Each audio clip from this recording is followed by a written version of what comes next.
नमस्कार दोस्तों, मैं आर्यन सुदामा आप सभी स्टूडेंट को और सभी भाइयों को, दोस्तों को अपने चैनल मस्ती MGS 0.2 में स्वागत करता हूं और आशा न पूरा विश्वास करता हूं कि आप लोग जहां भी होंगे बहुत ही मस्त और स्वस्थ होंगे।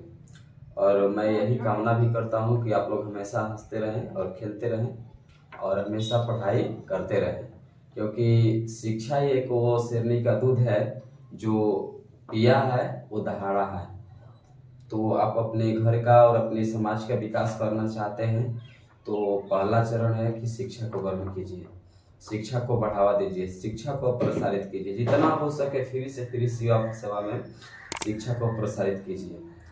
तो मेरा आज का जो टॉपिक है वो साइंस से संबंधित है। लिया जाए तो ये हर एक कॉम्पिटिटिव एग्जाम में भी आता है और 9th 10th 12th हर एक चैप्टर में, हर एक सब्जेक्ट में, हर एक लिया जाए तो वर्ग में, क्लास में ये सब पढ़ने को मिलता है।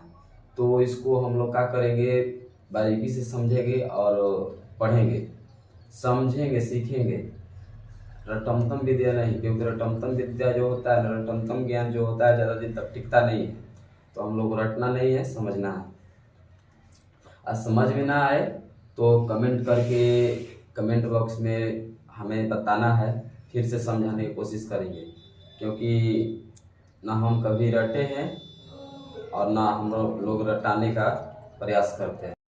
तो आज मेरा मुख्य जो टॉपिक है तौर से लिया जाए तो केमिकल के बारे में, पदार्थ के बारे में, क्योंकि बहुत सारे ऐसे बच्चे हैं जो रटते हैं। तो रट कर केवल हो सकता है कि एग्जाम पास कर सकते हैं, एग्जाम निकाल सकते हैं, लेकिन आने वाले समय में जो कंपटीशन है, कंपटीशन को क्वालिफाई नहीं कर पाएंगे। तो उसको क्वालिफाई करने के लिए हमें रटना नहीं है, सीखना है। सीख कर जाएंगे तो ज़िंदगी भर के लिए हम अपने छोटे भाई को भी पढ़ा सकते हैं। तो सीख कर जाना है, सीखना है।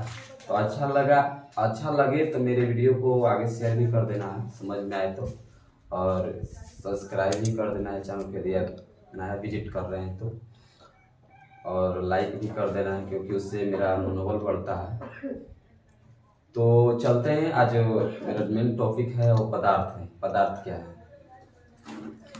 तो पदार्थ लिया जाए तो कितने भी ऐसे बच्चे हैं जो रट कर जाते हैं कि छोटे छोटे कणों से मिलकर बने वस्तुओं को पदार्थ बोला जाता है।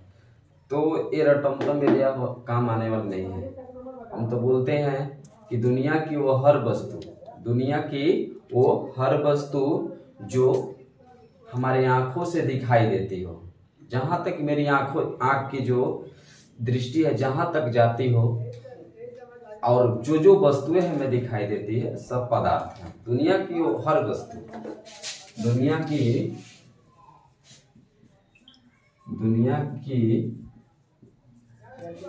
हर वस्तु जो हमें दिखाई देती हो उसे हम लोग क्या बोलते हैं? पदार्थ बोलते हैं। ये कुर्सी हो गया, ये बेंच हो गया, और ये मार्कर हो गया, ये क्या है? पदार्थ है। ये गंजी हो गया और ये बोर्ड हो गया, ये सब क्या है? पदार्थ। जितने भी वस्तु हमारे आसपास दिखाई दे रहे हैं सब क्या है? पदार्थ है। तो इसको हम लोग रट कर नहीं, समझ कर जाएंगे। कोई पूछेगा पदार्थ क्या है तो बोलेंगे बेझिझक कि दुनिया को हर वस्तु जो हमें दिखाई दे रहा है, जहां तक मेरे दृष्टि जा रहा है, और जो भी वस्तु दिखाई दे रही है सब क्या है? पदार्थ है। तो कुछ ऐसे पदार्थ होते हैं जिनको हम लोग देखते नहीं है, उसको महसूस करते हैं, अनुभव करते हैं, तो वो भी क्या है? पदार्थ ही है। लेकिन पदार्थ का कुछ कंडीशन होता है, पदार्थ का कुछ शर्त होता है। तो उस शर्त को यदि वो वस्तु फ्लो कर रहा है, उस शर्त पर लागू हो रहा है, तो समझे को पदार्थ है। तो कुछ ऐसे पदार्थ होते हैं जो दिखाई तो नहीं देते हैं पर उसको हम लोग महसूस करते हैं। तो पदार्थ का कुछ कंडीशन होता है, शर्त होता है। शर्त में समझ लेते हैं। इसमें पदार्थ का शर्त हो गया कि पदार्थ कहता है कि हमारे अंदर आयतन होना चाहिए, आयतन होना चाहिए। दूसरा बोलता है कि द्रव्यमान होना चाहिए, और तीसरा बोलता है अवरोध उत्पन्न होना चाहिए, अवरोध उत्पन्न होना चाहिए। पदार्थ करता है कि हमारे अंदर 3 कंडीशन होने चाहिए। यदि ये 3 कंडीशन होता है तो हो सकता है कि हम पदार्थ हैं, हो सकता नहीं, कंफर्म बोल सकते हैं कि वो पदार्थ है। और ये 3 कंडीशन जिसके अंदर नहीं होता है समझे को पदार्थ नहीं है। लेकिन कुछ पदार्थ ऐसे होते हैं जो हमें दिखाई देता है और उनमें ये 3 कंडीशन होता है। लेकिन कुछ पदार्थ ऐसे भी होते हैं जिनको हम लोग देख नहीं सकते हैं, महसूस करते हैं, तो उनमें भी ये 3 कंडीशन होता है, ये 3 शर्तें लागू होती है। तो वो भी क्या है, पदार्थ ही है। तो उसको हम लोग बारी बारी से समझेंगे। पहले समझेंगे कि आयतन क्या है। आयतन के लेते हैं कि आयतन क्या है। तो आयतन के लिए हमें कुछ एग्जाम्पल देना पड़ेगा, कुछ एग्जाम्पल लेना पड़ेगा। तो उसके लिए ले लेते हैं कि एक कॉपी है। ये क्या है, कॉपी है। तो बोला जाता है कि कोई भी वस्तु कहीं भी रख दिया जाए, किसी भी स्थान पर रख दिया जाए, वो अपने आकृति के अनुसार यदि वो स्थान कुछ घेरता है तो क्या है, उस वस्तु का आयतन है। जैसे हम एग्जाम्पल के लिए कुछ समय के लिए इसको टेबल मान लेते हैं और ये टेबल पर एक कॉपी रखा गया है, कॉपी रखा गया है इस टेबल पर।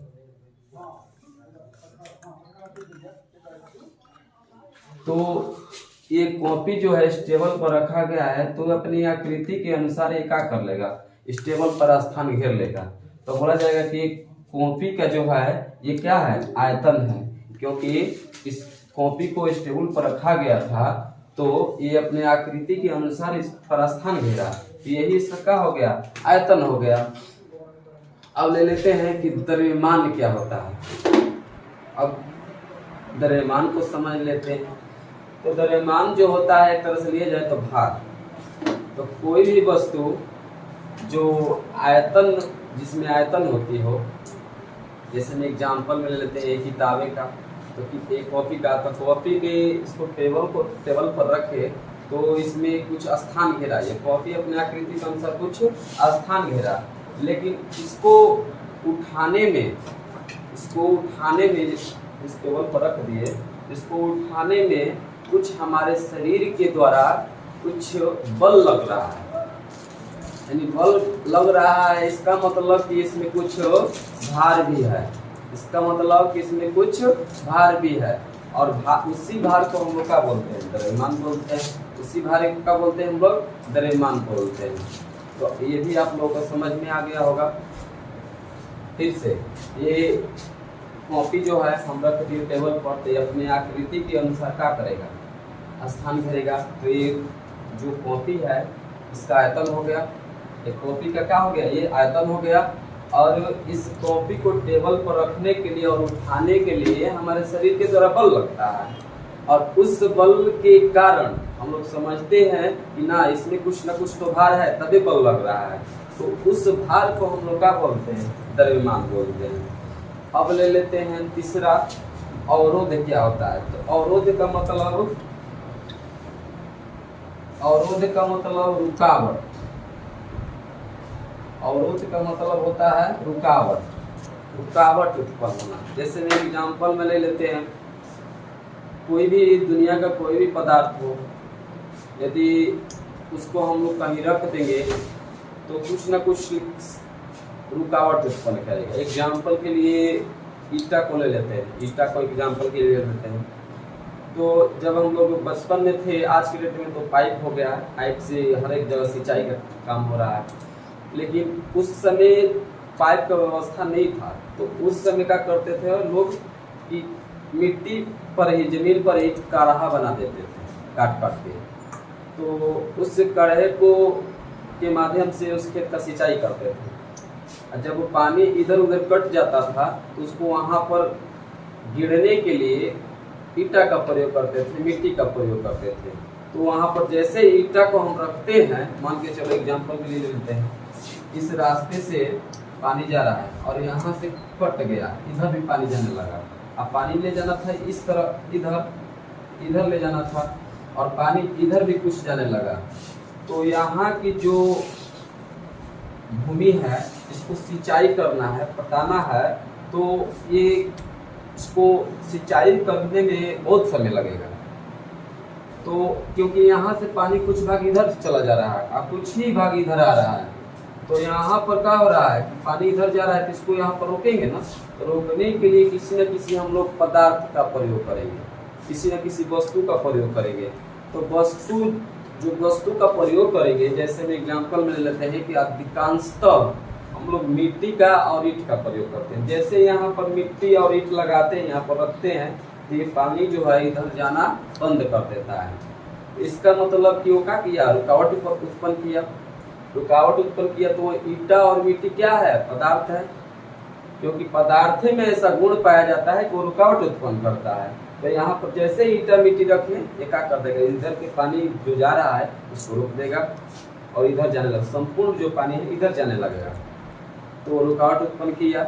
तो ईंट जो है, ईंट में भी कुछ भार होते हैं, वो भी स्थान घेरता है और रुकावट उत्पन्न किया ही, तो इसका मतलब वो पदार्थ है। तो इस तरह ये तीनों जो कंडीशन है जिस वस्तु में पाया जाता है वो क्या है, पदार्थ है। आसानी से बोल सकते हैं वो क्या है, पदार्थ है। आप लोगों का हम लग रहा है कि पहली बात आप लोगों की तीनों कंडीशन समझ में आ गया होगा। यदि फिर भी समझ में नहीं आया होगा तो आप कमेंट करके हमें बता सकते हैं, हम बेझिझक फिर से बताएंगे, समझाने का प्रयास करेंगे। अब ले लेते हैं, ये तो देखने वाला वस्तु हो गया, इसको हम देख कर बता सकते हैं कि पदार्थ है, इसमें भार है, आयतन है और ये रुकावट उत्पन्न करता है। रुकावट पे एक और ले लेते हैं, ब्रेकर। हाईवे चाहे रोड पे ब्रेकर बना रहता है, वोट जिसको बोलते हैं, हम अपने भाषा में वोट बोलते हैं। तो क्या करता है ना कि जब गाड़ी कितनी भी तेजी में हो, कितनी भी तेजी में जा रही हो, लेकिन जब आगे ब्रेकर पर जाता है, वोट पर जाता है, तो वहां पर उस गाड़ी को धीम करना पड़ता है। यानी कहने का मतलब है कि उसकी रफ्तार में रुकावट आया, और रुकावट किसके कारण आया, तो पदार्थ के, किसी वस्तु के कारण आया, क्योंकि वहां पर जो वस्तु लगाया गया वो पदार्थ है, और पदार्थ में ऐसा गुण पाया जाता है जो रुकावट उत्पन्न कर सकता है और उद उत्पन्न कर सकता है। तो ये तो देखने वाला पदार्थ हो गया। और न देखने वाला पदार्थ में क्या ले लेते हैं, जैसे में एग्जाम्पल में कुछ ऐसे वस्तु होते हैं जिनको हम लोग क्या करते हैं, कुछ ऐसे जिनको अनुभव करते हैं, देखा नहीं जा सकता है। हम तो डिफिनेशन में बोले कि दुनिया की वो हर वस्तु जिसे हम देख सके, महसूस कर सके, वो क्या है, पदार्थ है। तो महसूस करने वाले में क्या है, जैसे में एग्जाम्पल में लेते हैं, एक गुब्बारा ले लेंगे, महसूस करने वाला में हवा हो गया, एग्जाम्पल में हवा, क्योंकि हवा को हम लोग देखते नहीं, हम महसूस करते हैं। जब हवा चलती है तो हमें दिखाई नहीं देता है, लेकिन उस हवा के दाब के कारण हमारी जो बाल है और भी बहुत सारी वस्तुएं हैं, वो क्या होता है, कंपन करने लगता है, हिलने लगता है। तो पता चल जाता है, खास करके पेड़ की जो पत्तियां है वो भी हिलने लगती है। तो इससे पता चल जाता है कि ना हवा चल रहा है, लेकिन दिखाई नहीं देता है हमें। तो दिखने का हम तो दावा नहीं कर सकते क्योंकि वो दिखाई नहीं देता है, लेकिन वो भी क्या है, पदार्थ है, क्योंकि पदार्थ का हर एक कंडीशन, तीनों शब्द उसमें पाया जाता है। कैसे इसको समझेंगे, तो एक गुब्बारा ले लेंगे, एक क्या ले लेंगे, गुब्बारा ले लेंगे, और इस गुब्बारे में क्या करेंगे ना, इस गुब्बारे में मुंह के माध्यम से जब अपना हवा भरते हैं, तो क्या करता है गुब्बारा ना, अपनी आकृति के अनुसार जितना ही हवा भरते हैं उतना ही क्या हो जाता है, फैल जाता है, बड़ा हो जाता है। यानी कहने का मतलब है कि जितना हवा भरेंगे उतना फैलेगा, जितना कम करेंगे उतना नहीं फैलेगा। तो ये भी हवा के अनुसार क्या होता है, अपना स्थान घेर लेता है। यानी कहने का मतलब है कम भरे तो कुछ छोटा होगा, उससे ज्यादा भरे तो और कुछ बड़ा होगा, उससे ज्यादा भरे तो और कुछ बड़ा होगा, और ज्यादा भर दे तो और बड़ा होगा। तो यानी कहने का मतलब है कि हवा को समझने के लिए एक आसान तरीका है गुब्बारा। उसमें जितना हवा भरेंगे वो अपने हवा के हिसाब, अपने आयतन के हिसाब से क्या कर लेगा, उसमें स्थान घेर लेगा। आयतन तो समझ में आ गया, जितना स्थान घेरा वो आयतन हो गया। अब इसको द्रव्यमान में कैसे समझेंगे, एक इस तरह खाली गुब्बारा ले लीजिएगा और एक तरफ ये, दोनों का आप वजन कीजिएगा तो दोनों के भार में अंतर होगा। यानी कहने का मतलब है कि जो जिसमें हवा नहीं है उसका भार थोड़ा कम होगा, इसका थोड़ा ज़्यादा होगा। तो उसका मायना, हमारा मानना है उसमें हवा नहीं है, इसमें हवा है, तो उसका भार कम, इसका भार ज़्यादा। तो उसमें हवा है इसीलिए इसका भार ज़्यादा हो गया। कहने का मतलब हमारा यह है कि ये इसमें द्रव्यमान है तभी नहीं इसका भार बढ़ गया। हवा में द्रव्यमान भी होता है, ये भी आप लोगों को समझ में आ गया। क्योंकि हवा में यदि द्रव्यमान नहीं होता, भार नहीं होता, तो इसका वजन ज़्यादा नहीं होता।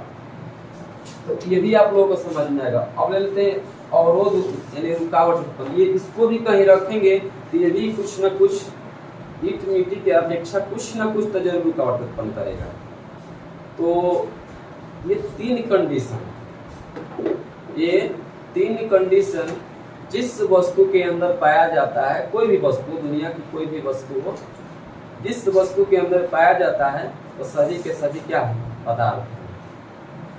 किताबी भाषा में बोला जाता है वे वस्तुएं जिनके अंदर आयतन हो, यानी जो स्थान घेरता हो, द्रव्यमान हो, अवरोध उत्पन्न करता हो, पदार्थ है। सही बात है। तो उसी को हम एक अलग तरीका से समझाने का प्रयास किए हैं और मेरा जहाँ तक उम्मीद है कि आप लोग को समझ में आया होगा। और नहीं भी आया होगा कुछ बच्चों को तो आप लोग कमेंट करके बता सकते हैं, मैं फिर से समझाने का प्रयास करूँगा। और अच्छा लगा हो तो आप लोग मेरे वीडियो को आगे शेयर भी कर दीजिएगा और लाइक सब्सक्राइब, यदि नया आप मेरे चैनल को विजिट कर रहे हैं तो सब्सक्राइब कर दीजिएगा और बेल आइकन घंटी को भी दबा दीजिएगा ताकि जो भी मैं नया वीडियो डालूँ आपके पास सबसे पहले पहुँचे। धन्यवाद।